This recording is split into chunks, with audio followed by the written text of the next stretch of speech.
கொண்டாடப்படுகின்றனர். புனிதர்களின் இறந்த நாளை நாம் திருவிழாவாக கொண்டாடுகின்றோம். நீ உனது சிந்தனைகளை விதைக்கிறாயா அல்லது புதைக்கிறாயா என்று சிந்தித்துப் பார்.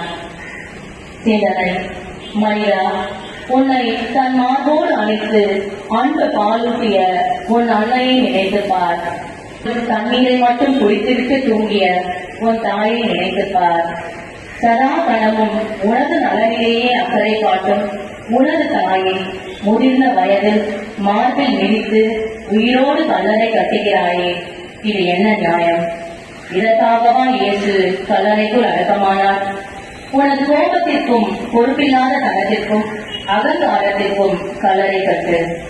பிறரை மதிக்காமல் எள்ளி நகையாடிய தருணங்களுக்கு கல்லறை கட்டு. கிடைத்த வேலையை ஏற்றுக்கொள்ளாத ஊராரி தனத்திற்கு கல்லறை கட்டு. படிக்க வேண்டிய நாட்களை வீணாக கழித்த சோம்பேறி தனத்திற்கு கல்லறை கட்டு. மனங்களை உயிரோடு புதைக்காமல் பல்வேறு ஆபத்துகளிலிருந்து தன் மகனை காப்பாற்றிய சூசியப்பர் அன்னை மரியாள்.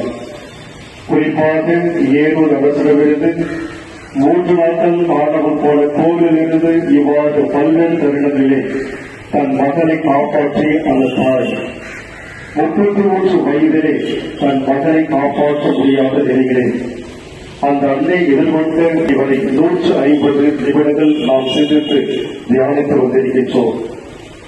இந்த புனிதமான சிலுவை பாதையிலே புனித பிரான்சிஸ் சவேரியார் இந்த குடும்ப உணர்வோடு குடும்ப ஒற்றுமையோடு இறைமகன் இயேசு கடந்து சென்ற சிலுவை பாதையிலே அன்னை மரியாதை போல நாமும் இந்த பயணம் செய்து கொண்டிருக்கின்றோம். இந்த நேரத்திலே ஒவ்வொருவருக்கும் மனமார்ந்த நன்றியை தெரிவித்துக் கொள்கின்றோம்.